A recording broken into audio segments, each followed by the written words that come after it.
Welcome to the Rabbi Daniel Lapin Show. Thank you so much for tuning in and for being part of the show. We greatly appreciate you telling folks about the show, and as I've often mentioned, you're doing a fabulous job on this because I take an absolutely unreasonable and childlike thrill in watching the download numbers grow as they have been doing. So I'm indebted to you, much appreciation. And I'm joined in the studio by none other than one of the most exciting women in the world, in my world. In your life. In my world.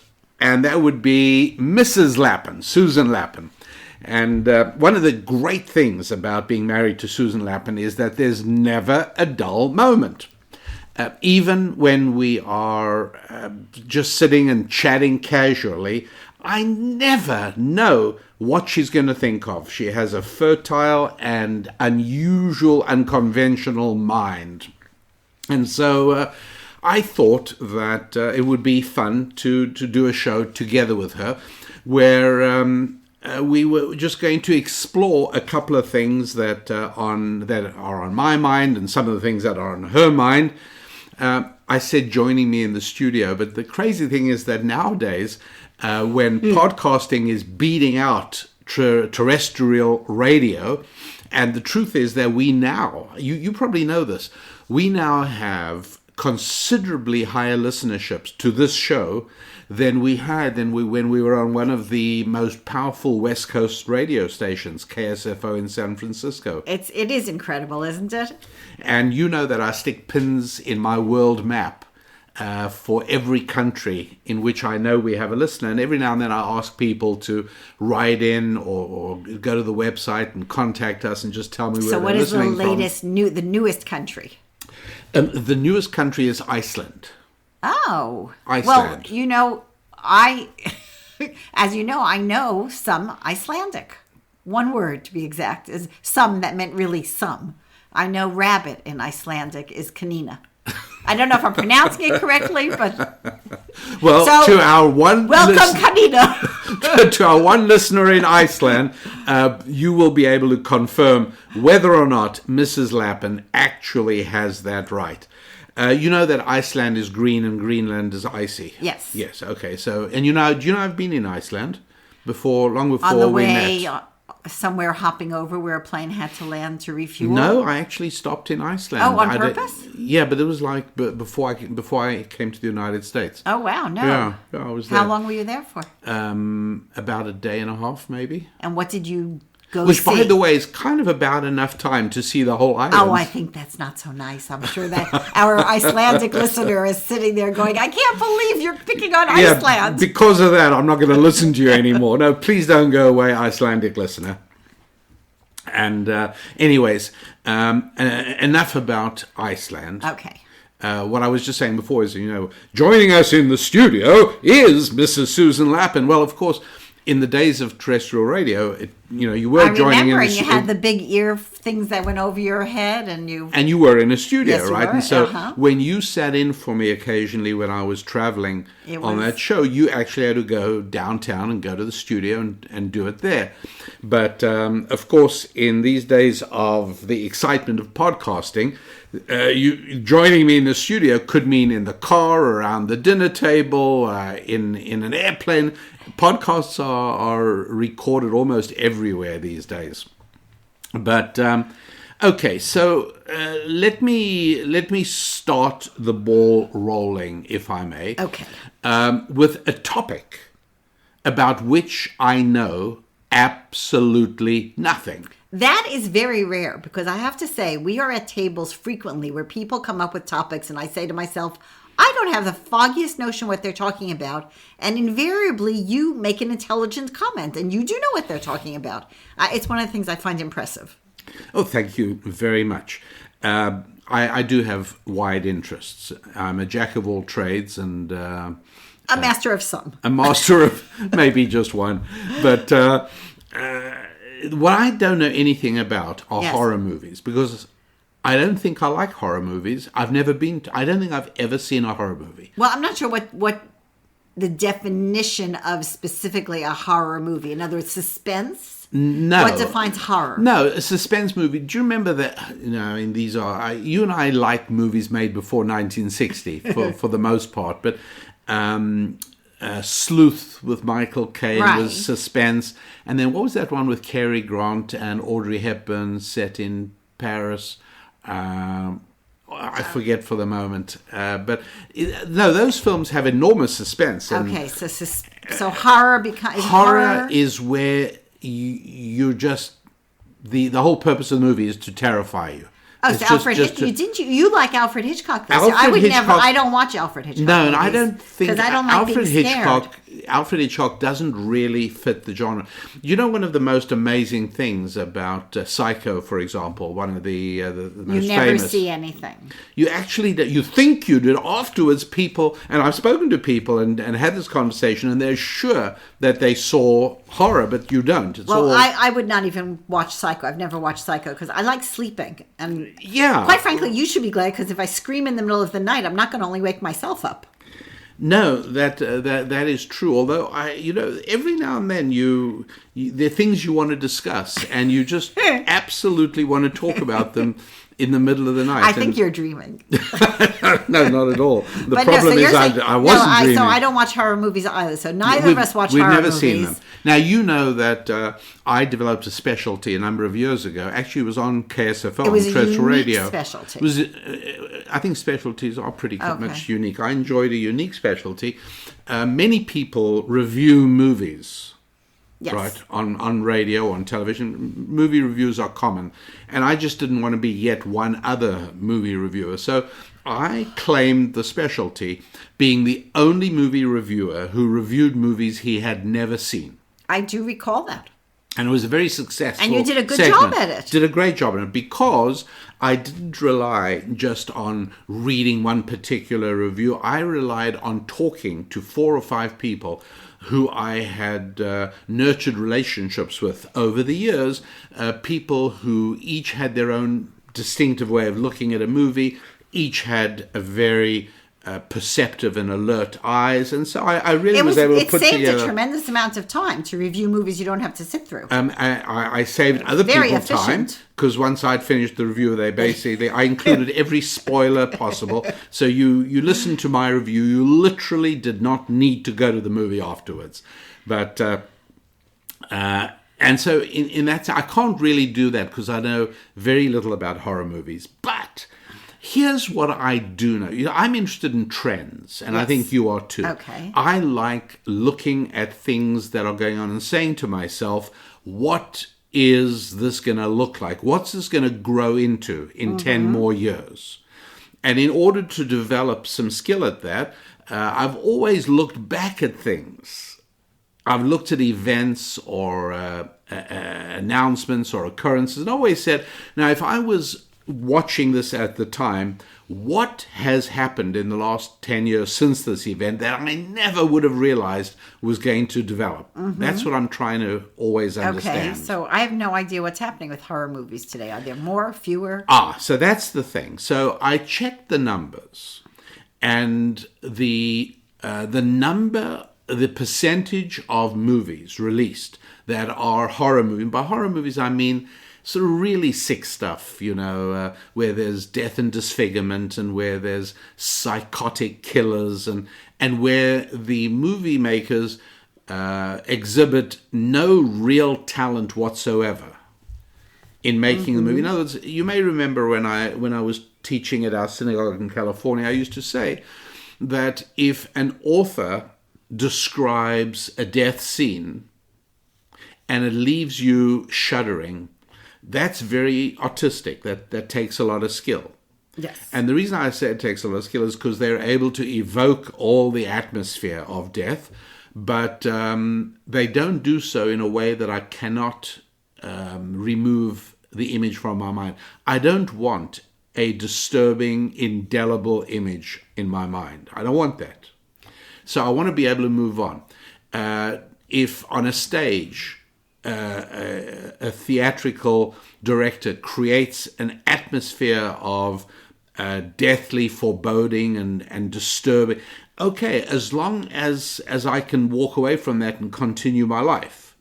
But if the producer on a movie or the director on a movie or anywhere else drags a corpse onto the stage and forces me to look at it, that's not art. Okay. That's bludgeoning me over the head, and I can never escape it. The imagery is now a permanent part of my psyche in a very disturbing way, in a way that obstructs me carrying on with life in a joyful kind of a way. So what are you saying? Are you saying there are more horror movies being made? What I'm saying is the percentage of movies released that are horror movies is much, much, much more than it used to be. I went back, I'll give you some figures. I went back to the pre-World War II years, and about 1 in 300 movies was what we think of as a horror movie. But you know, and I know, that statistics are very unreliable things. Yes. And so a movie that was made pre-World War II was being made by a major studio. It was a big deal. Now anyone with a cell phone can make a movie. So the question is, when you say there are more movies being made, the question is, are more people watching them really? Because anyone can make a movie today. Just like we can podcast now from our kitchen table, I can make a movie. Yes. And I can say whatever, to whoever collects the statistics, I made a horror movie. But no one's watched it. What does that have to do with the fact that in the 30s, 1 in 300 movies was a horror movie, and by 2000, 1 out of 25 movies was a horror movie. What's the definition of a movie? In other words, is a movie a major studio? A feature release film. That's released on a major screen, on major screens. Sure. So you're not talking about. I remember there was the Blair Witch House Project or something. Do you remember that? The Blair Witch Hunt, yes. Whatever, something about that. But that was an unusual thing because it was, in other words, I am asking what the definition of a movie is, because if 10 people see a movie and then you're going to say, but that's the same as a movie that 50,000 people say. No, that's just not equivalent. I'm talking about movies with multi-million-dollar budgets and released by recognized production companies. Okay, well, that was my question. Including, by the way, Netflix. I hope Disney isn't in there. Well, of course they are. Think for a moment, and look, the Pirates of the Caribbean franchise, those 5 movies, were one of the most successful film series of all time. They made nearly $5 billion. Now, I only saw one of them, but it certainly wasn't a horror movie. No, that's true. But wasn't Barbarossa a ghost ship? Yeah, but, there used to be the Ghost and Mrs. Muir was a movie from the 60s or something. In other words, ghosts, that kind of thing happened. That was okay. I want you to know you were once out of town, and your youngest daughter and I were reading Kidnapped. Treasure Island, I think. Yeah, it was Treasure Island. Well, we were reading it out loud. We did a lot of she wasn't a small child that I was reading to. We tended to read with our kids through their teenage years. We like reading aloud. It's a great way to share a book. We scared ourselves so badly that we couldn't go to sleep that night. So when you were saying, I would say, when you were saying that books don't leave, a really well-written book does affect you. When I read Dracula, have you ever read Dracula? Yes. Our good friend Julie gave it to me. And then I started thinking, maybe she isn't such a good friend. That is one scary book. So... right, but you could carry on in a way quite differently from, had you stumbled or had you witnessed a murder on the... Had I witnessed a vampire biting into someone's neck, that would be pretty disturbing. Right, but not really, and reading about it is not the same. Right, but I'm not sure that I would call that a horror. In other words, I think there's gratuitous, grisly murder and dismemberment and stuff where there's no plot and there's nothing to it, versus...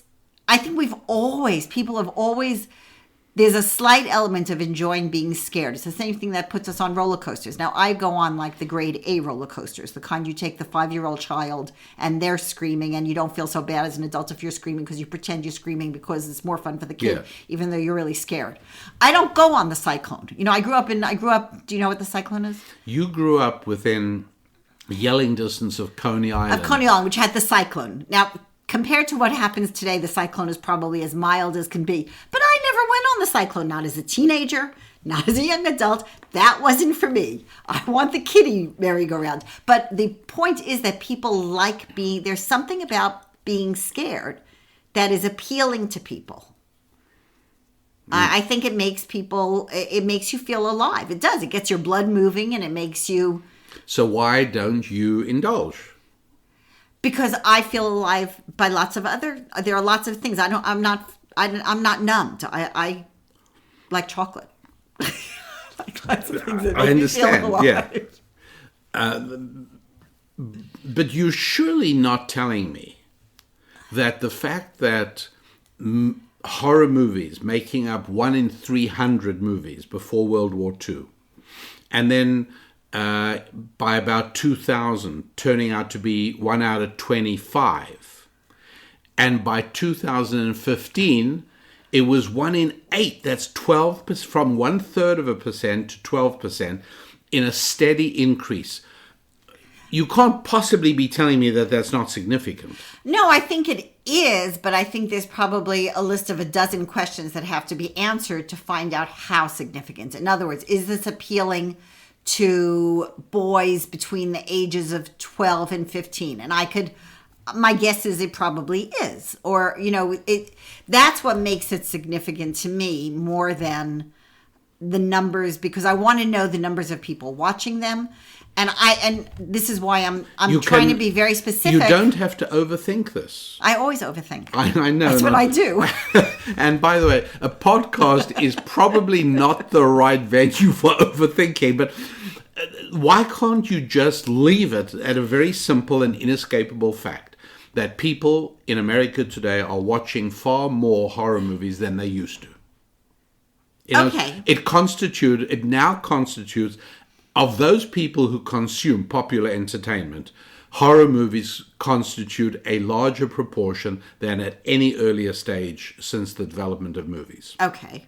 So I accept that's a bad thing. Okay. Now, what do you know about a music video that Michael Jackson made a few years ago called Thriller?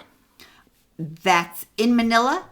No, is that Muhammad Ali? Yeah. Okay, scratch. Obviously not very, very much to... Right, as perhaps one of America's leading commentators on the popular culture, Mrs. Susan Lapin. The popular culture of the 1950s, I can do. Yes. You may be one of the most advanced... Before I was born. Yeah, without question. You're definitely one of the most contemporary and advanced commentators on the popular culture of 1970. Very little. Do you know that it was all about zombies? No. Do you know that it popularized a sort of a zombie dance? No. Okay. Sorry, I was not a Michael Jackson. I wasn't, what I followed. So what is the popularity of zombies? Zombies are essentially Walking Dead. Right. Whatever that is supposed to mean, right? Yes. Okay. This is now it's a subgenre. It's been. I know that. Movies. I do know that there have been zombies. Huge. Zombies have been very big. There are zombie escape rooms. So I think, and here I may be, I could well be wrong on this. I haven't researched it, but I think 1968. Right, a lot happened in 1968. The Democratic National Convention chaos in Chicago. Wasn't that Robert Kennedy's assassination was 1968? Yes, because it was the Democratic Convention. That makes sense. So. Yes. And it wasn't the year of Woodstock. It wasn't the year of the Rolling Stones concert in California where somebody was killed. But everything's happening around that period. Okay. Around that period also was a movie. I think it was called Night of the Living Dead. I've heard of it. And I think I have heard of it, see? One of the most cutting-edge commentators of the 1970s, Susan Lapin. So that was, I don't know that it was the first, but that was one of the early zombie movies which said, okay, these zombies used to be something that floats around the Caribbean, and it may even have been a part of the what is the voodoo, the Haitian stuff. But at any rate, Night of the Living Dead brought the zombies to the United States of America, and it's never stopped since then. Okay, I have something that you may not know because we haven't had a chance to discuss it. Now you're getting nervous, of course. Yes. But I listen to, when I drive to an exercise class, I listen to podcasts. It's a chance. And I heard a podcast. I'm sometimes a few weeks behind, so it aired a few weeks ago, I would imagine. But it spoke about a person who had set up a call-in helpline for people for Satan. In other words, people, satanic. But he thought it would be a joke. He thought it would be a joke. And people who they needed to pray. This is the thing. They needed to talk to some force that was greater than the forces that they can feel, touch, and understand in their lives. And he set it up thinking it would be a joke, and people started calling in. And the one that particularly was a young girl, a relatively young girl, a teenager, saying, please pray to Satan that I'm not pregnant and that if I am, the baby dies, because I don't know what to do. So here's somebody, she obviously has been taught or learned or somehow feels she cannot access God, that she doesn't have a line to God. Yes. But she still knows she needs something that's beyond the tangible, beyond something spiritual. Yeah. And it creeped him out a little bit all of a sudden that this line that he was getting, I mean, they were prank calls, but he was shocked at the serious calls he was getting from people who obviously had a need to pray and for whatever reason felt that God wasn't an option. But so Satan filled in. So I think the zombies and these things are maybe in some way like that as well. Maybe. And no. You think that was just to sort of now we'll discuss. No. The price of green beans. Have you noticed how it's going up? No. I see that this you're in some strange and not immediately apparent way. This is connected. Yes, I think so. To what we were talking about before. But you know what? Let me do a quick promotion of our website. Okay. Can we do a promotion of my musing since I'm here today? Go for it.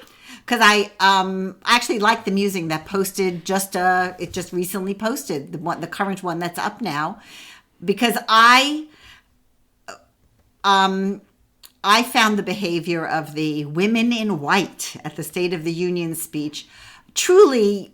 I was embarrassed for them. I mean, they obviously weren't embarrassed, but I was embarrassed for them. I thought they looked ridiculous.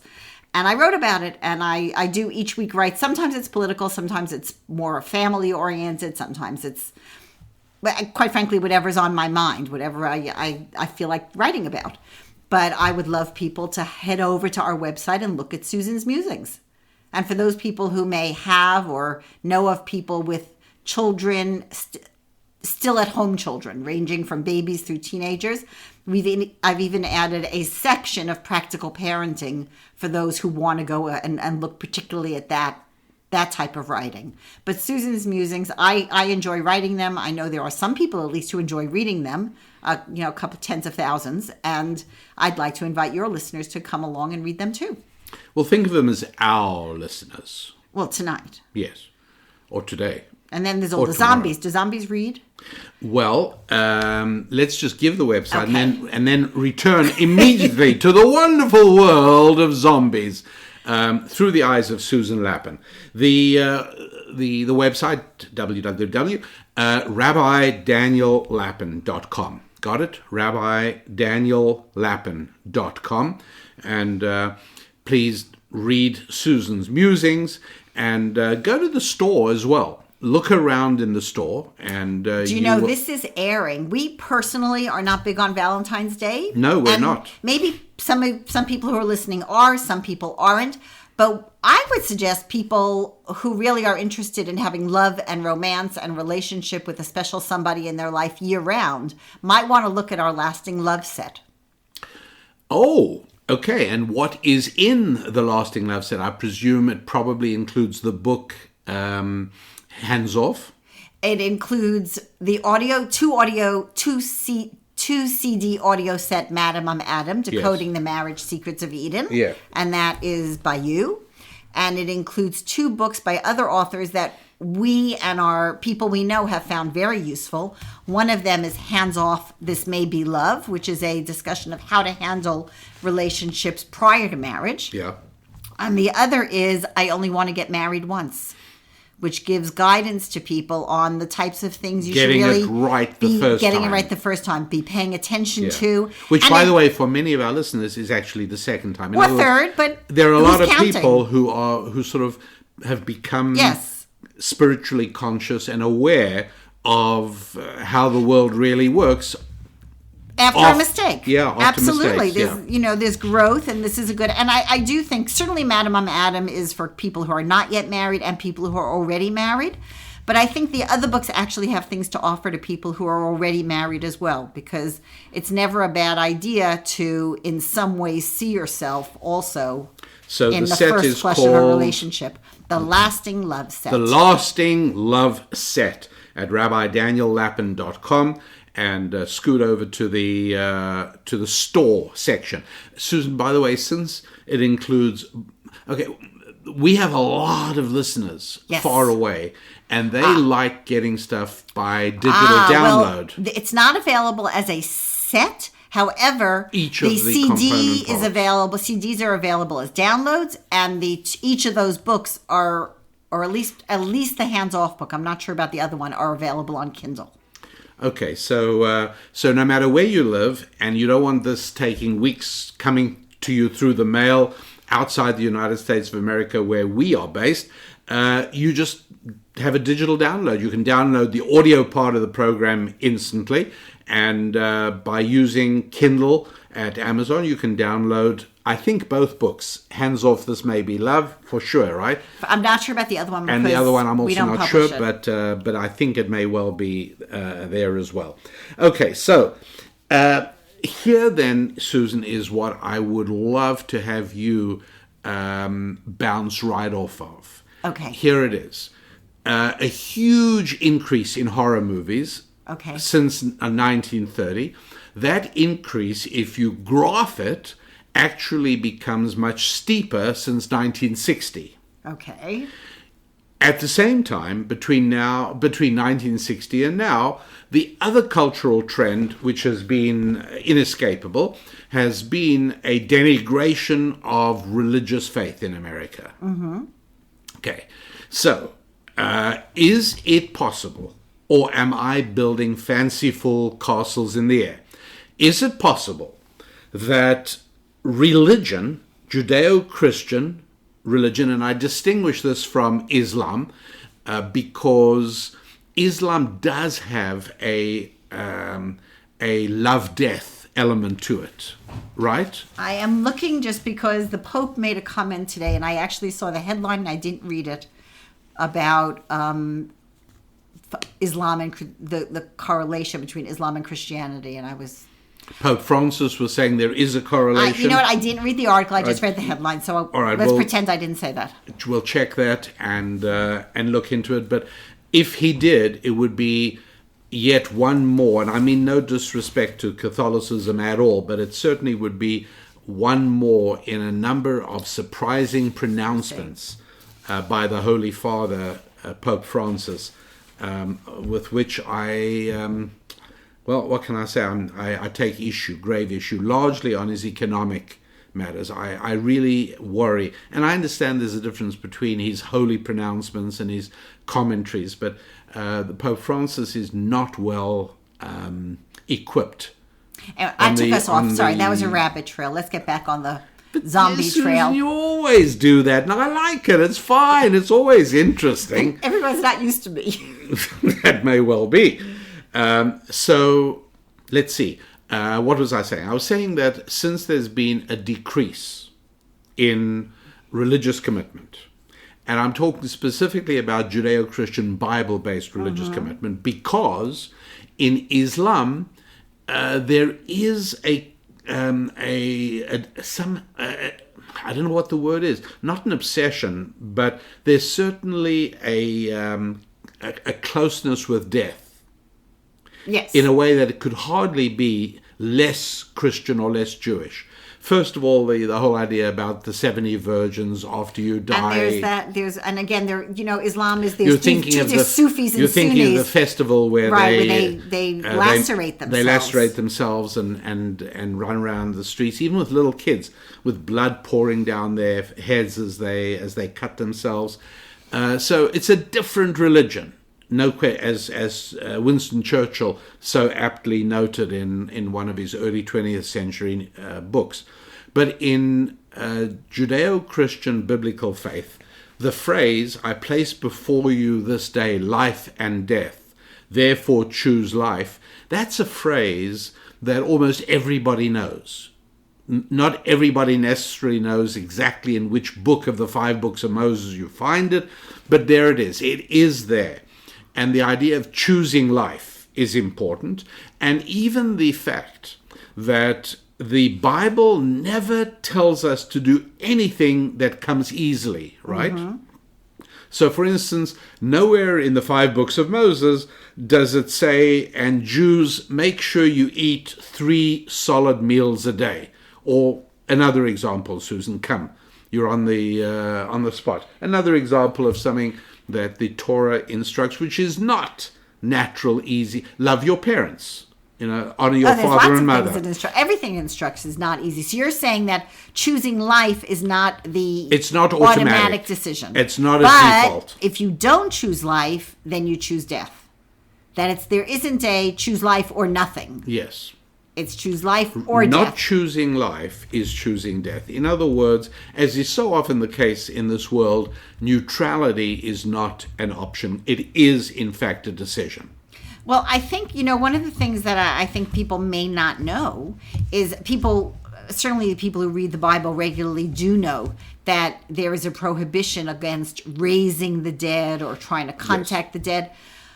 But what people may not know is that there's no prohibition against, don't fly through the air 100 miles above the ground without an airplane. I'm talking just because people can't do that. Right. So the Bible doesn't prohibit things that we're not capable of.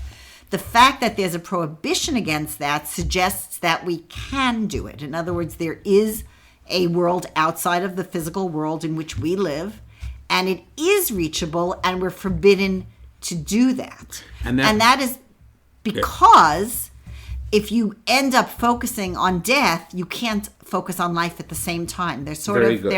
Yes. And that goes back to what we were saying a little bit earlier as well, in that and I lost my train of thought on that at that moment, but that's it's a hazard of living with me. Yes, I was just yes. And I wouldn't change a thing. That's just fine. That's just fine. That's exactly what happened. When we're blessed with 6 daughters and 1 son, but and a daughter-in-law. And I feel you have to say 7 daughters now. And a daughter-in-law. But what I was saying is that it was really quite delightful because at family dinner table, I always made sure I came to the dinner table with topics, with things I was going to discuss with the family.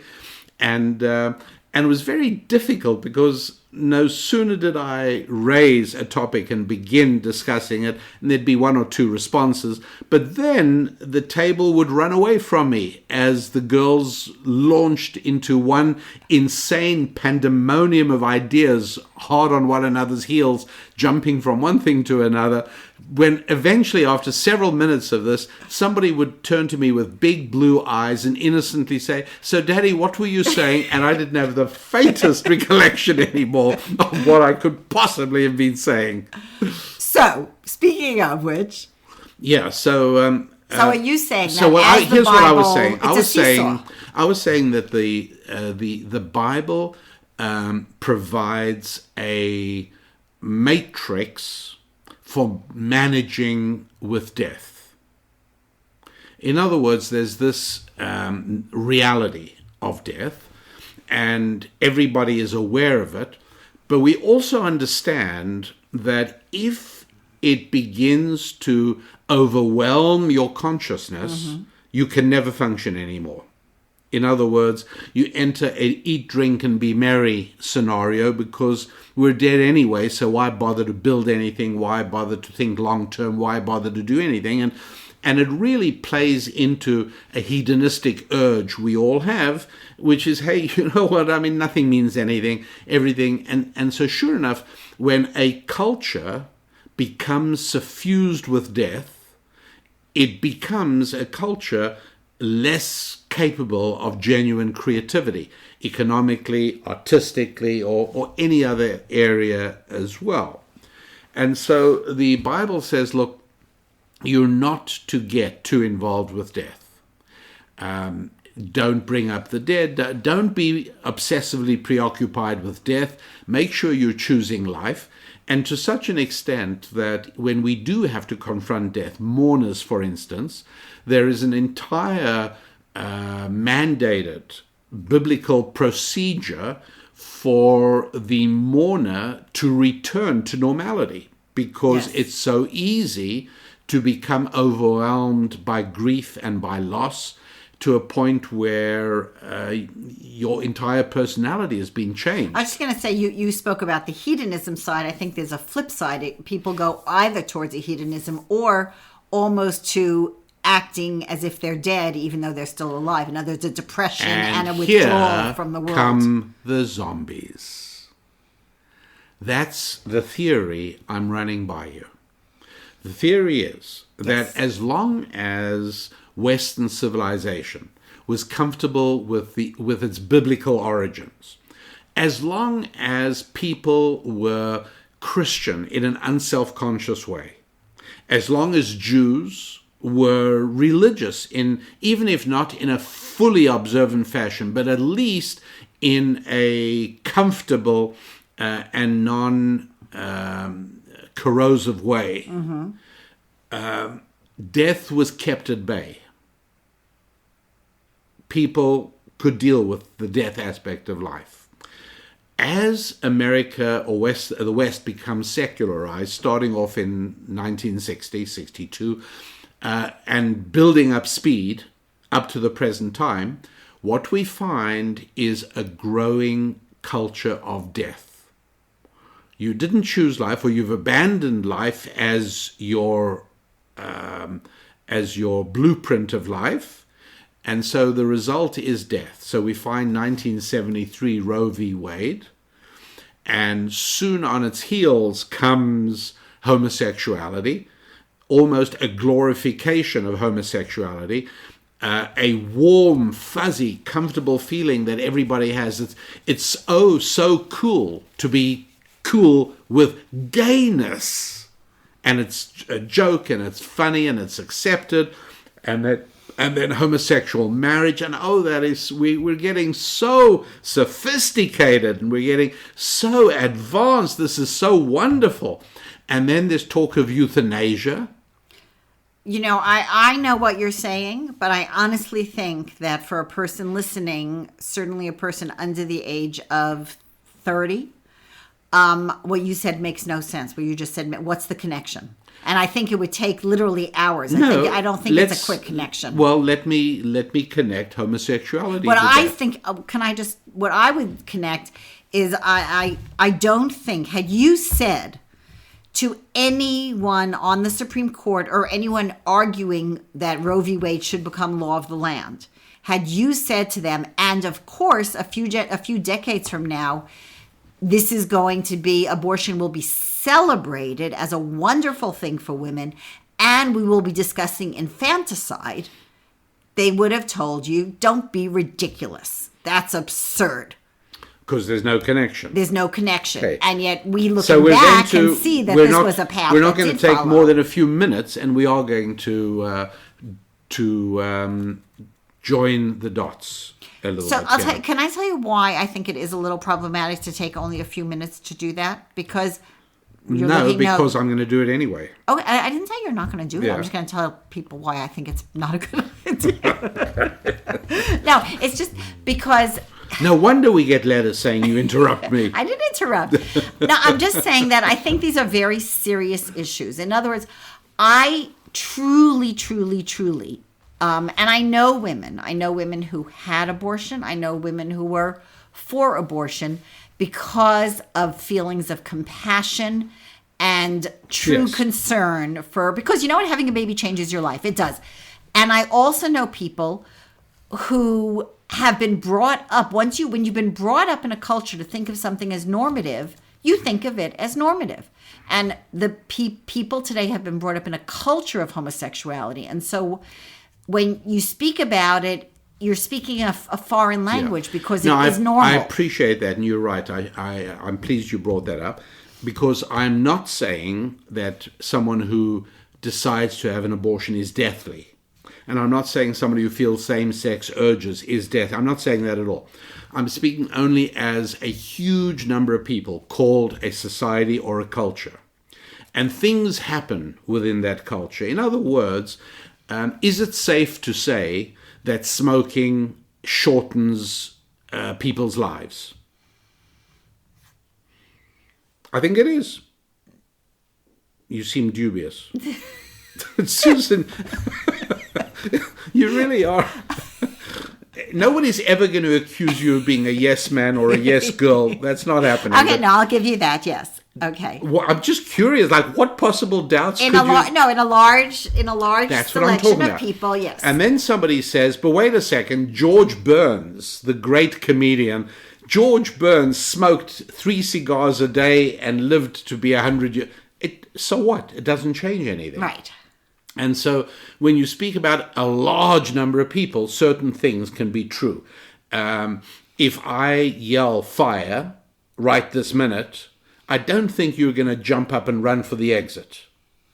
But I think it's probably quite likely. But I bet you're too scared to try it. I was citing it as a mere theoretical. But obviously, crowd behavior is very predictable. And that's one of the reasons that, for the most part, polling is surprisingly accurate. It obviously has its flaws and failings, usually for good reason. But anytime you're dealing with a large number of people, certain predictabilities are built in. And so that's what we're talking about over here as well. A spread of a death culture, that doesn't mean that any particular person is going to have an abortion, or a particular person is going to become a homosexual, or that somebody who thinks about pulling the plug on great Uncle Fred is somehow death obsessed. These are all human beings coping with the curveballs of life, dealing with what they have to deal with, making the best decisions they can under the circumstances of their own personal wants and desires and proclivities and so on. So with all that being said, I do think that the change in the kind of movies that are being produced is reflective of a society that is becoming less capable of dealing with death as a part of life, and now view in a way, I'm going to use a phrase that a friend of ours with whom we had dinner in New York the other night once used in a conversation, and he spoke about death porn. I'm trying to think who we had dinner with in New York. We had. Yes. When we were driving, we drove back. It was last week. Okay, my memory does go that. Remember, we did speeches for the United States Army. I do remember. No, I know. In Massachusetts. Yes, I get it. Okay, fine. And we got stopped by a policeman in New York City. And who did not say, "I told you so," when you picked up your phone? I got stopped by a policeman in New York City for holding my cell phone, which had Waze on it. You know what? And you know what? He was a nice guy. He was. He let you off. Because I said to him, look, he said, "Do you live here?" No. He said, "Are you from out of town?" By the way, if you're in New York, anywhere across the Hudson is out of town. Have you noticed that? Like, they don't care if it's Fresno or Miami or Chicago. If you're not from New I have York, to tell you, having grown up there, Staten Island is considered out of town. it's also out of town, yes. But anyway, so I explained to him, I was baffled by the traffic and by trying to find my destination. Anyway. But who did not say, I told you so, even though I've told you many times you cannot pick your phone up and hold it up in front of you in New York? Yes, well, you can't do it in most states. You're absolutely right. So, folks, beware, especially in the nighttime when that eerie glow from your cell phone illuminates the interior of your car. The police vehicle behind you absolutely can see that you've got a cell phone and are likely to stop you. But anyway, no, the point is, I think that these movies, these zombie movies in particular, I think these movies are a kind of death porn. In the same way that there's sex porn, I think there's death porn. And both of them cater to a curiosity. I want to say almost a morbid, but instead I'll say an obsessive curiosity about what lies behind the curtain of life. In other words, if you think of life as from birth to death, what's on the front end? Well, so what's before? Well, that's sex. And you'll remember I've quoted in the past, and I've quoted Norman Mailer on this just because he's such an improbable person for me to quote on this topic. Oh, I remember. I know what you're going to say. What am I going to say? That when he had his vasectomy? Yes, that's right. Norman Mailer spoke of the fact that in spite of doctors having assured him that a vasectomy will in no way impact the pleasure of sex, he wrote that this was not correct and they misled him. It made a huge difference. And that's just a reality. In other words, we all understand that sex between a husband and a wife is intended by our Creator not only to propagate the species, not only to bring new life into the world, but also to bring about a closeness between husband and wife that cannot be achieved in any other way. That level of intimacy brings about a relationship between two strangers that ultimately ends up being far more powerful than the relationship between siblings. And sex is part of that magic. And in spite of that, and in spite of the fact that nobody would have thought that there's any difference, the truth is that if you utterly remove all capacity to create life from the act, it really does change it. Well, can I just say, so the doctors were speaking on a physical sensation level, but they were leaving out the psychology, and you want to call it the soul or psychology. The mind has an important part in sexual pleasure. Without question. And so they were leaving that out. So going back, can I go back because you said something earlier about taking the Bible? I think that people who like to think of themselves as rational people will say, so you die, and that's the end of you. But most people are not comfortable with that. They need something. So if you take away religion, which has an answer for things that happen to us, we may not have details, but we know that there is another world and there's larger plan, a bigger plan. If you take that away... And I mean, every sane person recognizes that human beings are not just bodies, but we're bodies and souls, and everyone recognizes that things that are spirit don't come to an end. So even when I wouldn't say every sane person, but I would say people who haven't been damaged in some way. You are. I switch to your formulation. I like it. But so if the world insists to you, no, there is no religion, there is no God, there's no life after death, you have to create your own. And so zombies or whatever that's exactly where we're going.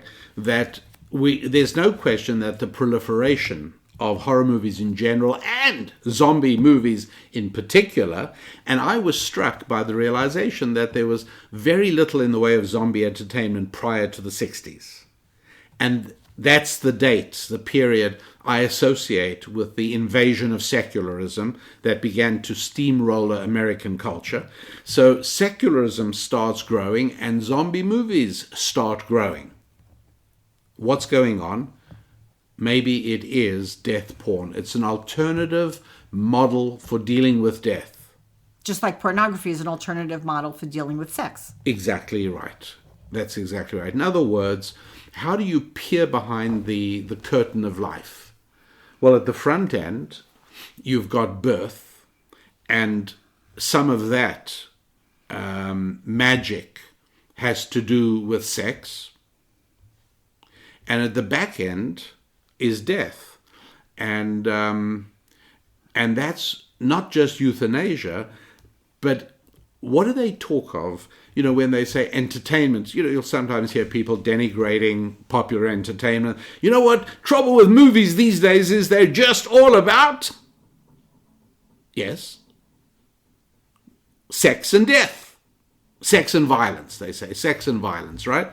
Movies, sex and violence, sex and violence. That's all you see in them. That's what people complain about. And what it is in fact exactly this.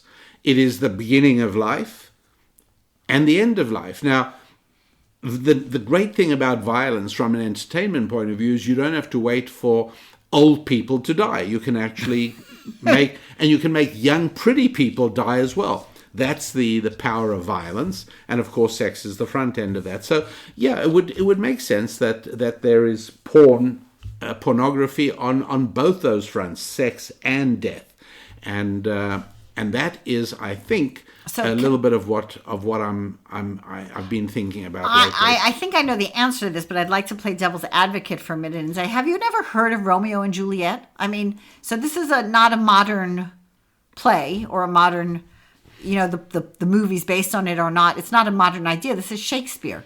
Have you ever heard of the Bible? There's an awful lot of death and killing. Yeah, in fact, in the probably, Bible. I think the majority of people actually do die.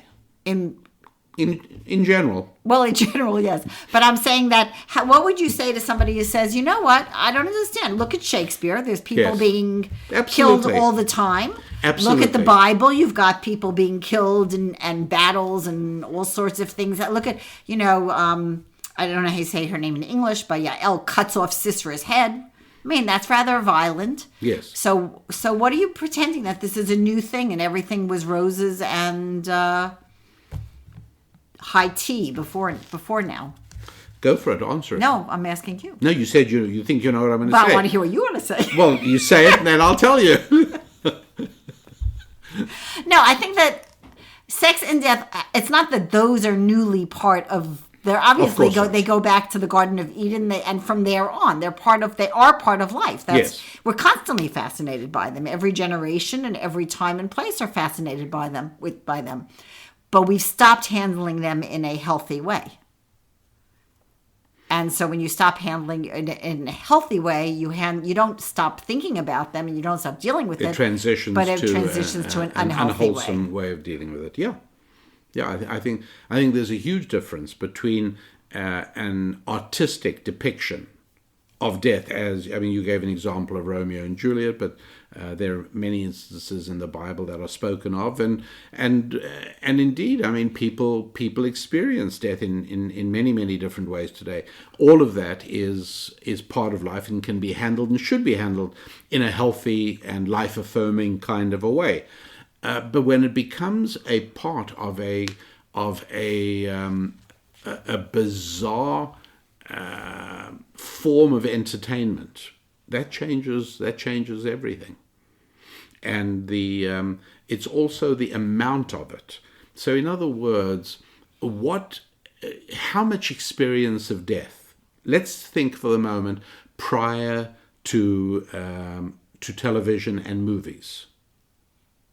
Prior to that, by the time a person turns 21, how much experience have they had of death? Well, this is interesting because the fact is that much more than we have. In other words, it used to be not uncommon. People would have 13, 14 children, of which Sometimes only 4 or 5 survived. Yes. People had siblings in the graveyard. They were aware of it. They lost mothers in childbirth, and others. People were actually much more surrounded by death than we are in the That's my point. first world countries. Right.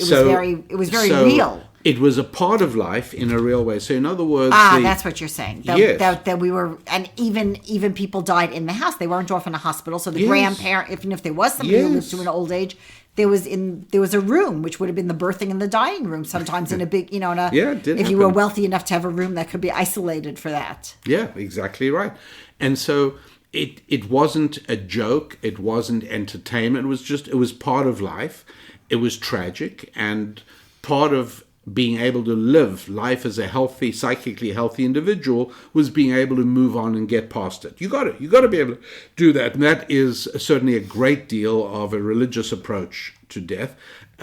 It would seem to me that without that, it would almost be absolutely impossible to move on. If you lose somebody close to you, how would you possibly get on from that? A religious framework makes that a lot easier. You don't have to block it out. You don't have to desensitize yourself. You don't have to anesthetize yourself. There is a correct way to deal with it, to confront it, and to move on.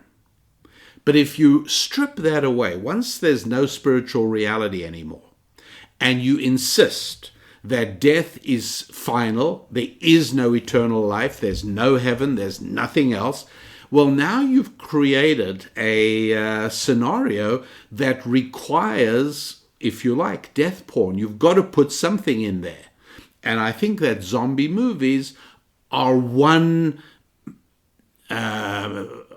symptom of what is being put in there. It's not the thing itself, it's a reflection of what is happening culturally on that front.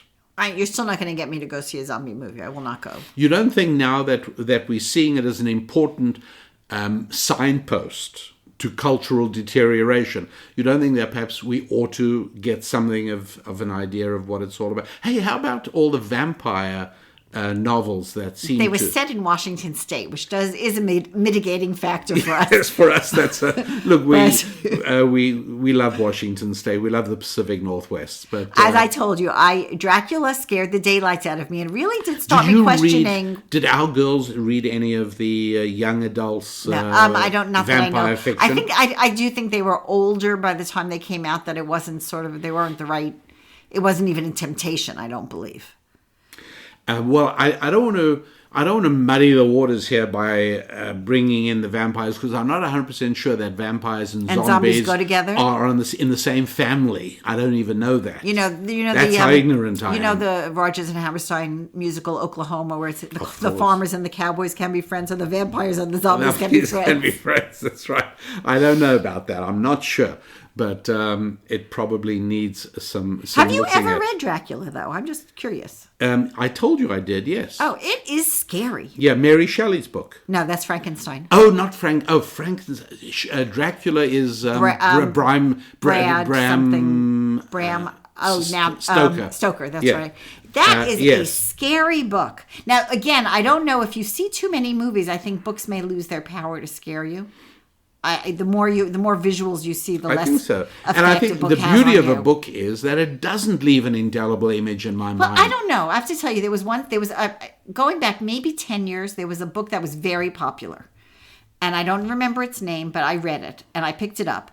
And there are a lot of books I pick up and I discard by the end of the first chapter, because I can tell that they're not something that are going to be good for me, or not something I'm going to enjoy. It's something that's going to bother me.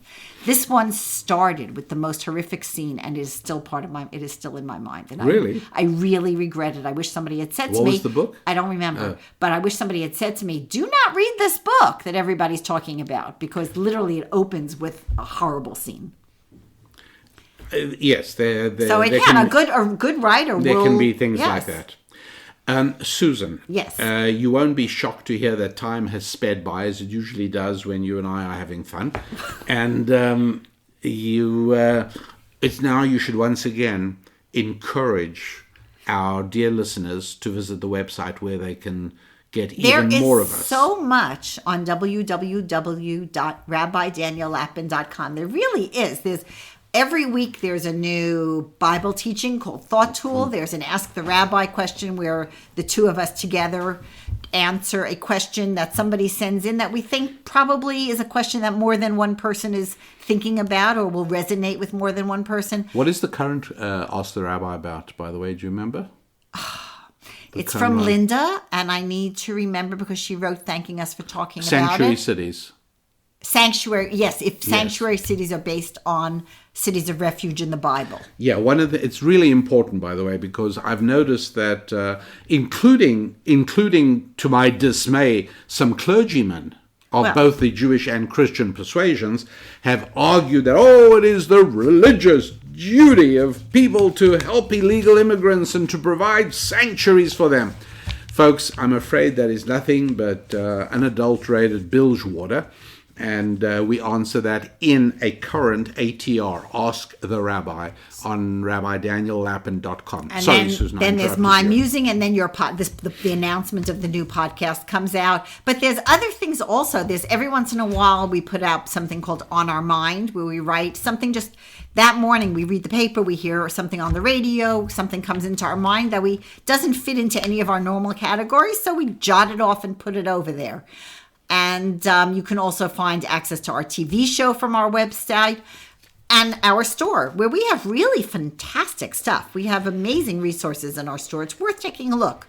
And since this is a podcast audience, many of the things are available as downloads or in a Kindle version if it is a book.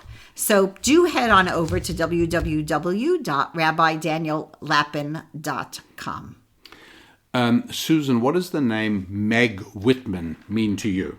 She was a presidential contender at one point, but she was a CEO. She tried to be the governor of California. That's right, governor of California. She was a CEO of Hewlett-Packard. Okay. And before that, of eBay. Okay. So a stellar career in corporate America.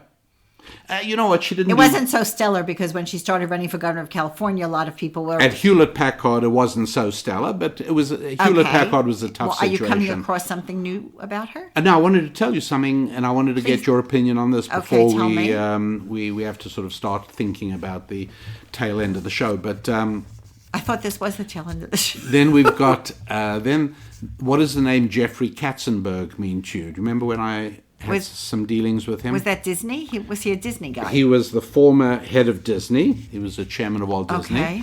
And then he became... Don't tell me they've turned into zombies. Then he became DreamWorks. No, this is a different that I wanted to just... this is like cutting edge news. Okay, tell me the cutting edge news. I wanted to tell you. So, Jeffrey Katzenberg and Meg Whitman have put in a lot of their own money, of which they have a great deal. Yes. Plus, they have attracted really significant venture capital for a new studio that is going to make 10-minute videos that people can watch on their phones. So their theory is... people can't sit for an hour and a half anymore. Exactly. And what's more, you've got many 10-minute slices of time. You're waiting in line at the bank, or you're standing here, you're waiting there. You pull out your phone, and if you could watch really top-rate produced, not the cat video on YouTube, but something really good. So this is a subscription thing? You'll sign up and then you'll have access to They are actually not finished designing. This hasn't been launched yet. It's a new company, and they're calling it Quibi, Q-U-I-B-I, and it means like quick bite. I think it means something like that. But that's the concept. So these are heavy hitters. They're Hollywood. I mean, he's a Hollywood name. Well, you know what? Doesn't Pixar? But when you go to the movies, sometimes there's a short little mini movie by Pixar. There used to be, yes. Yeah.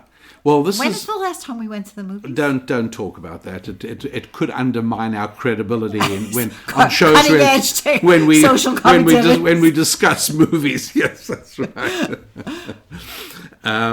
By the way, I was going to say, look, you know, today you can stay home and watch Hulu and Amazon Prime and Netflix, and many others, by the way. So you can actually see movies without leaving your house. Netflix is also big on the horror movie genre. So just going back to that. But anyway, what do you think of that? On the one hand, these are two people who really know the game, and they're putting a lot of money into this idea of they're going to, and by the way, they've signed up some named directors to actually create this content in this new form. They really believe that consumers will flock to 10-minute bites of entertainment as opposed to full long-form movies. Gut feel, you want to invest in this, yes or no? I can see this going. I can see this. I don't invest in things like this, but I can see this working. In theory. I could see this working. Yeah? Yeah. I'm interested, because my first reaction was no, and then I thought to myself, you know what? You don't have the faintest... I'll tell you the thing. People are... we have now the cult... It's a combination of one hand washing the other, one thing leads to the other, and then it bounces. There's a phrase that when things bounce back... Can't help you on that. All right. Well, we've made a culture where people are incredibly, incredibly uncomfortable with any time that is not filled with an action, and that action very often is looking at one's phone. And people are... You used to sit at a bus stop. You just sat and waited for the bus, or a train station, and you waited for the train. Sometimes you talked to the person next to you. Or you read something. Or you started a conversation with the person. That doesn't happen anymore. People are incredibly uncomfortable with being left alone with themselves. Reason? Because you end up having to think about things you don't want to think about. It's right. Contemplation is not a good... It's funny. People will do meditation, but the idea of just not having to meditate, just being quiet with your own thoughts is not comfortable for most people. So I think giving people 10 minutes, and I think it's also a procrastination thing. In other words, I know I don't have time to watch a whole hour-and-a-half movie before I start work, but 10 minutes, I'm just going to do one little. I think it will appeal. And it's a prop. It has a beginning and a middle and an ending. It's a neatly. It doesn't packaged... make me strain my mind. I need to hold it all in and develop something. It's listening to a 2 or 3 minute pop song as opposed to a 30-minute symphony. Yeah. So I could hear this going. Wow. That is very interesting. I thank you for that response. I've been. I mean, maybe people will send you emails and tell you what they think. I'm curious. But I could hear it. It'll be very very interesting idea. To watch. It's got enough muscle behind it, both financial and talent. Now, if this can work, it will. Well, a lot of times the first iteration doesn't, and then somebody else learns from the mistakes of the first iteration, also true. And then very common. Is a success. Yeah.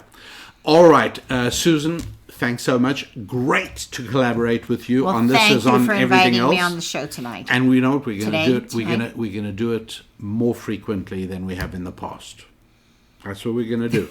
And for some people, that's a threat. For some people, that's a promise. But that's what's going to happen.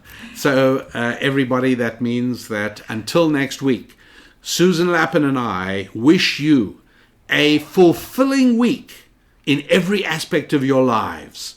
Your faith, your family, your friendships, and your finances. I'm Rabbi Daniel Lapin. God bless.